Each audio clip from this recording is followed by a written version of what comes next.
Con nosotros Betty Soria, ella es psicóloga. Habíamos hablado en una oportunidad antes con ella sobre este caso que la enfrentará la justicia el 27 de abril. Esperemos que la justicia, porque el temor grande es que se enfrenta al poder que protege lastimosamente en nuestro país a los abusadores sexuales de niñas, niños y adolescentes. Betty, muchísimas gracias por acompañarnos el día de hoy. ¿Cómo estás? ¿Cómo te encuentras en estos días también previo a esta audiencia a la que te tendrás que enfrentar? Buenos días, Sofía. Muchas gracias por el espacio. Sí, en efecto, estamos a 2 días para la audiencia de juzgamiento y, como siempre lo he dicho, me siento muy afectada directamente por el sistema de justicia, donde hemos podido dar cuenta en este proceso cómo ha favorecido a un agresor, a un presunto agresor, como se les llama, ¿no? Es lamentable, ¿no? Cómo parecería que desprotegen a la niñez, a los niños que sufren y son víctimas de violencia cometida por adultos, violencia sexual hacia la niñez. Uh-huh. No están sensibilizados los jueces y fiscales. Mira, Betty, quizá dentro de nuestra audiencia hay muchas personas que no conocen tu caso.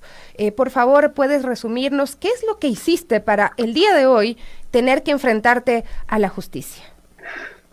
Bueno, yo trabajo en un hospital del Ministerio de Salud Pública y, como muchos saben, uno de los frentes que nosotros como psicoterapeutas atendemos a la violencia basada en género, que incluye abuso sexual, violación sexual de adultos cometidos hacia los niños y también graves violaciones a los derechos humanos. Eso es uno de nuestros marcos, nuestros frentes. Estamos en la primera línea de defensa contra la violencia sexual. ¿Qué pasa? En mi caso, yo atendí en el contexto de la pandemia a una niña que sufría y que había sido revictimizada dentro del sistema judicial, donde no la habían escuchado aparentemente y le dijeron que por esa vía no la iban a poder atender. La alertaron a la madre, que estaba divorciándose de su padre y haciendo una cuestión de visitas, una regulación de visitas, detectan indicios de abuso sexual. La madre pensaba que solo había sido cometido con la hija mayor de ella, que no es hija biológica de este señor, pero se dan cuenta que también la niña biológica había sufrido indicios de abuso sexual, habían detectado. ¿Quién detectó esto? Perdóname, Betty, ¿quién lo detectó? Las trabajadoras sociales dentro del sistema de un proceso de regulación de visitas. Ok. Entonces la madre es enviada al sistema de salud porque le dicen, aquí adentro no se va a poder, porque la persona o el abogado que está llevando su caso es una persona intocable, ¿ya? Algo así le empezaron a decir. Y la señora ya lo había visto. Había sido intimidada, es una persona, como dijo un periodista, un consentido de la Corte Provincial del Guayas. Entonces, yo no sabía quién era, o sea, mi relación con la justicia dentro de mi trabajo es poner en conocimiento las alertas de abuso sexual y que ellos investiguen. Uh-huh. Primera vez, y algo inédito me parece en el Ecuador, que sucede que yo alerto de un informe donde yo hallo indicios de abuso sexual, donde no doy diagnósticos definitivos, simplemente presumo y que investiguen, recibí en cambio el efecto backlash, que es que me persigan a mí. Claro que sí, fue una sorpresa muy grande, como les decía, es algo inédito, no he visto que haya sucedido esto en el Ecuador. Conocía que en Argentina, en México y en otros países se hace esto, ¿no? Es un éxito judicial perseguir a las personas que alertan de abusos sexuales, que protegemos a los niños, ¿no? Además, Betty, entonces, no fue la única alerta, porque tú me dices que venía una alerta previa de trabajo social cuando se trata el régimen de visitas, y tú lo que dices es, se necesita que aquí haya una investigación por un presunto abuso sexual, porque tú identificas en el testimonio, en lo que la niña te cuenta, que había sido víctima de abuso sexual. Es correcto. Y otra institución privada también detecta, o sea, que alega para defender como estrategia jurídica el abogado agresor que es falso el informe. y se lanzó con varias teorías, estrategias para decir que mi informe es falso, con el objetivo de anular y que se cierre la investigación de abuso sexual. Y esto es gravísimo, porque utilizó herramientas para denunciarme, sacando del hospital donde yo trabajo de una forma cuestionable la historia clínica de una niña menor de edad, obviamente, vulnerable por ese lado, vulnerable porque ha sufrido violencia de tipo sexual cometida por su padre. Se lleva una historia clínica, eso se está investigando, quién le dio la historia clínica o cómo se la llevó, porque ni siquiera era el representante legal, simplemente un apoderado del abogado. Eso se está investigando, pero lo llamativo y lo alarmante de este caso es que no basta con que el padre haya abusado presuntamente a su hija, sino lo grave del sistema de justicia es que han permitido que la historia clínica donde yo relato los hechos esté pública para toda la ciudadanía.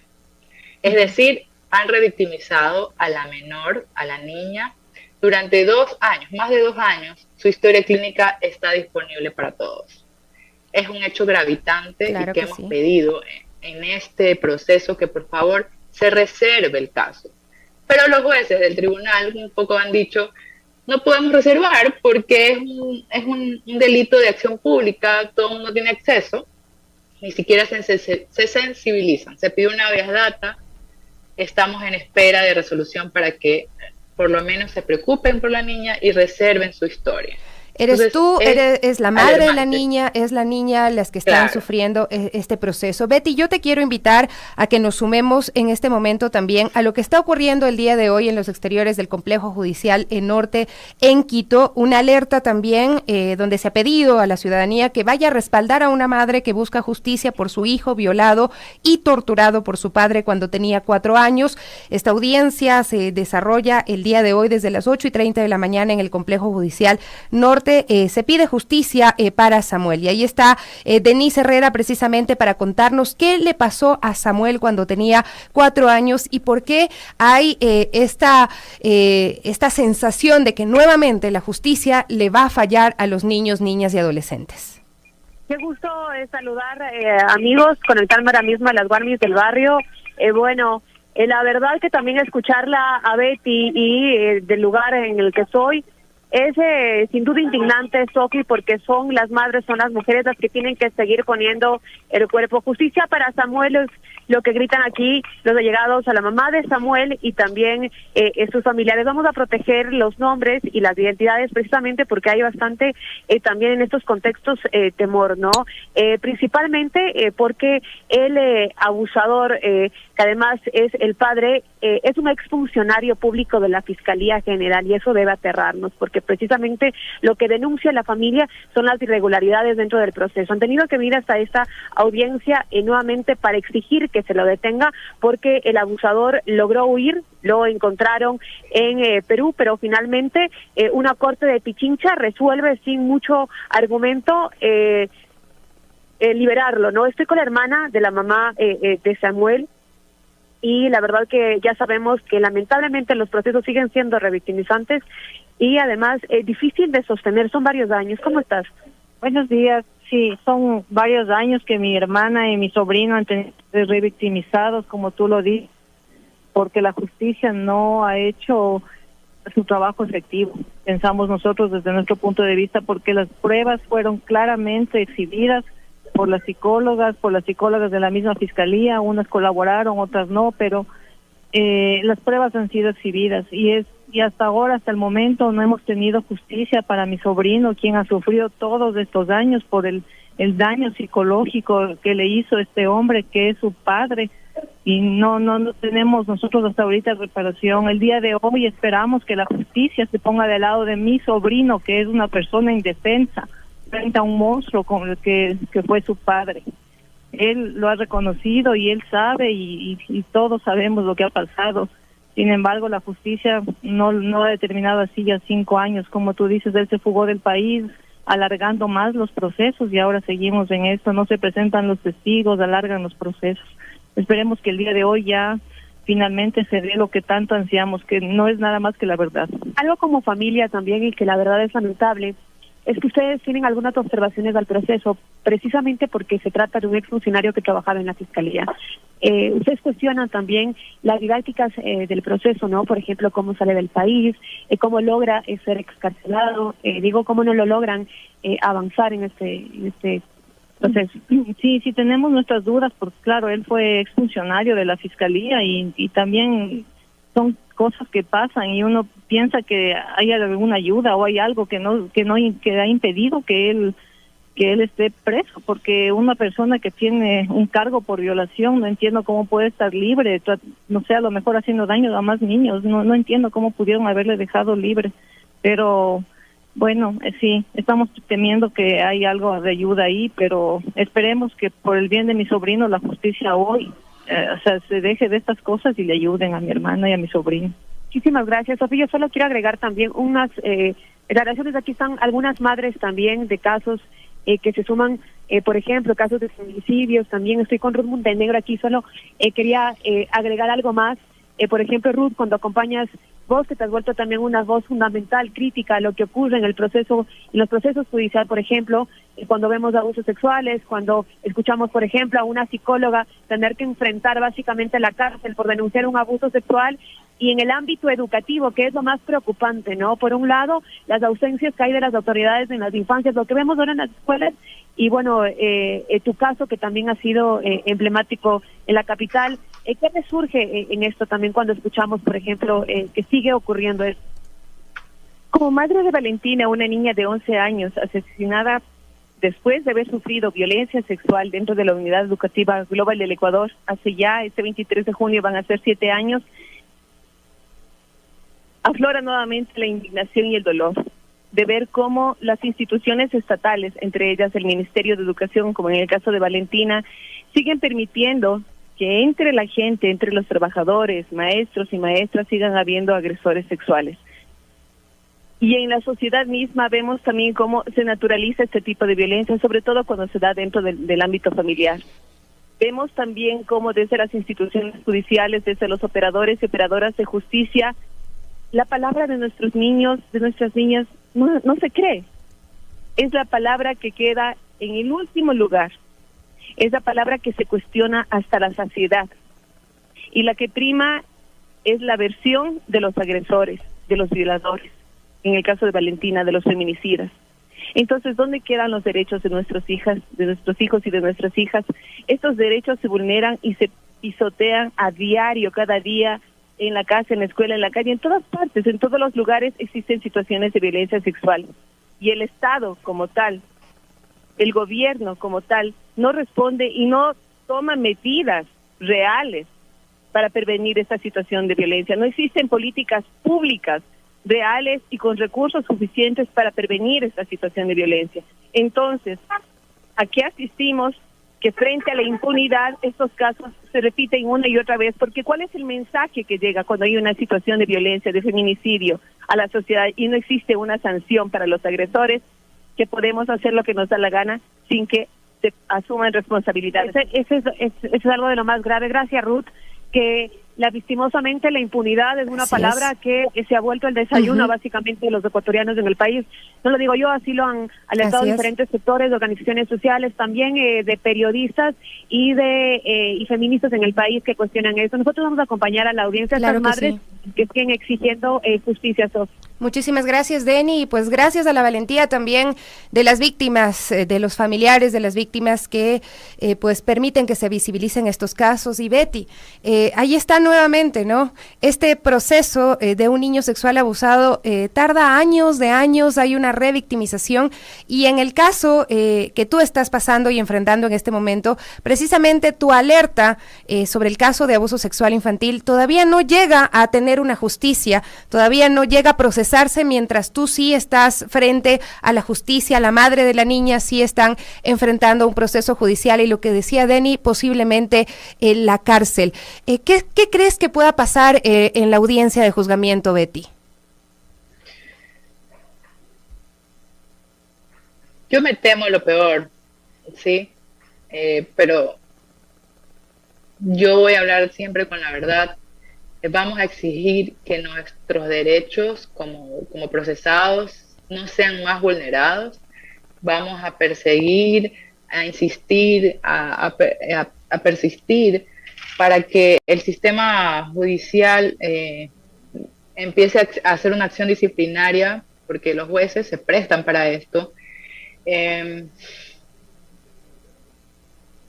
un sinsabor, no tengo palabras para poder expresar lo triste, indignada que me siento, porque siento que siempre he protegido a los niños, he tratado de darles un lugar para que ellos puedan expresar sus emociones, porque sé cómo el sistema violenta y protege a los agresores. O sea, es como decía la mamá de Valentina, la palabra de los niños queda en el último lugar y no son considerados, y eso es muy doloroso, y esperemos, y voy a luchar no solamente por la niña que he atendido, sino más bien por todos los que sufren por el sistema judicial. Betty, entonces, si tú no dabas esta alerta, ¿qué hubiese pasado si es que tú no decías esta niña presuntamente está siendo víctima de un abuso sexual por parte de su padre?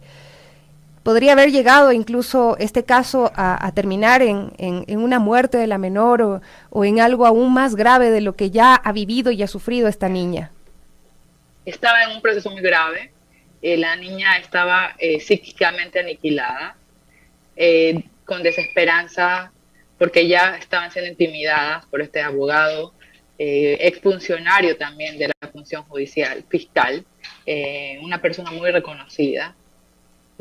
La niña dijo, usted me va a ayudar. Yo le dije, bueno, ok, vamos a hacerlo. Tenía ideas suicidas, no tenía ganas ya de vivir. Mi misión más bien fue sostenerla psíquicamente, ¿no?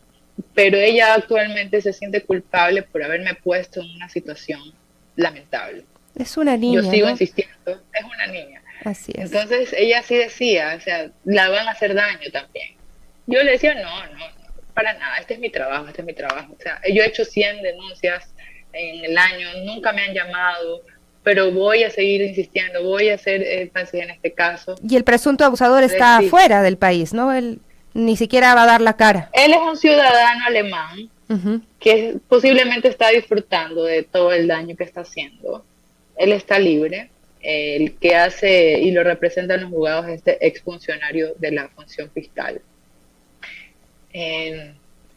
Estamos ahorita tratando de pedirle que un fiscal tome el caso, pero un fiscal de Quito, porque aquí me dicen está todo perdido en Guayaquil. Y también debería ser de la unidad de género, ¿no? Debería ser de la unidad de género al tratarse de un abuso sexual. Inclusive nos reunimos con el fiscal Vanegas y estaban ahí los representantes de la fiscalía y de la unidad de género, y me quedé alarmada, porque estaban protegiendo todo el daño que ellos mismos han causado, tratando de taparse todo la vulneración y claro, porque usted se da cuenta que en el expediente sacan hojas, meten hojas, tachan, hacen lo que sea. El informe de abuso sexual me dijo la que protege la de violencia, no existe ya en el expediente. Yo alarmada le dije, ¿cómo es posible? Es que usted no se meta en este caso, me dice. ¿Cómo que no me meta? Le digo, es mi informe, protegiendo todo lo malo que han hecho procesalmente. Entonces, yo no confío en las personas que están en este proceso porque están tapando, pretenden tapar todo lo que han hecho, pero como le digo, vamos a meter acciones disciplinarias para que hayan sanciones para estas personas que han dañado la integridad psicológica muy grave de la niña. Betty, solamente para finalizar, sí, hay dos posibilidades, una que realmente te juzguen y que sea el peor escenario, y también un escenario en el que se reconozca el trabajo de los psicólogos, de los profesionales de la salud que levantan las alertas y que permiten salvarle la vida a los niños, niñas y adolescentes que están sufriendo abuso sexual. ¿Qué crees que debería pasar luego de lo que tú estás enfrentando? ¿Qué se debería hacer en el país para fortalecer la protección a quienes realizan su trabajo y levantan las alertas? Pensaría que deben sensibilizar a estas personas que se supone que están dentro de procesos tan delicados como son la protección de menores, y de violencia, de derechos humanos en general. Es como que tienen un deseo perverso de haber destruido a los niños. No sé cuál es el interés de dañarlos. Entonces, me parece que las personas que me he topado en este proceso no están capacitadas, no están sensibilizadas, responden a otros intereses que no sé, o sea, ¿qué serán? Económicos, de poder.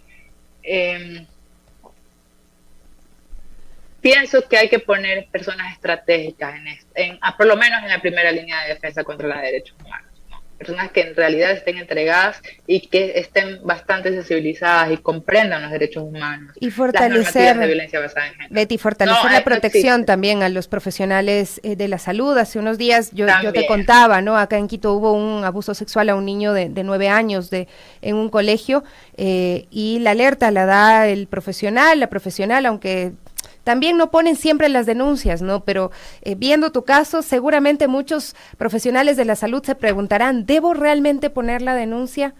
Tienen que hacerlo. O sea, nosotros ya estamos advertidos hace mucho tiempo, este rumor ya estaba, este terreno ya estaba minado con esa advertencia. Si usted hace esto, lo van a perseguir. El fiscal, ¿seguro que quiere hacer esto? Yo pienso que no nos dejemos amedrentar por estas personas, sino más bien tomar más fortaleza y denunciar aunque nos intimiden, aunque nos hagan daño. No, o sea, pienso que nosotros también como psicólogos debemos entregarnos, o sea, las personas que estamos en la primera línea de defensa, entender que esto es un efecto que podría existir y no dejarnos intimidar, si no ocupemos estos puestos, si no estamos dispuestos a cruzar la línea para defender a los niños de estas personas que son perversas, cuestionémonos nuestro lugar, ¿sí?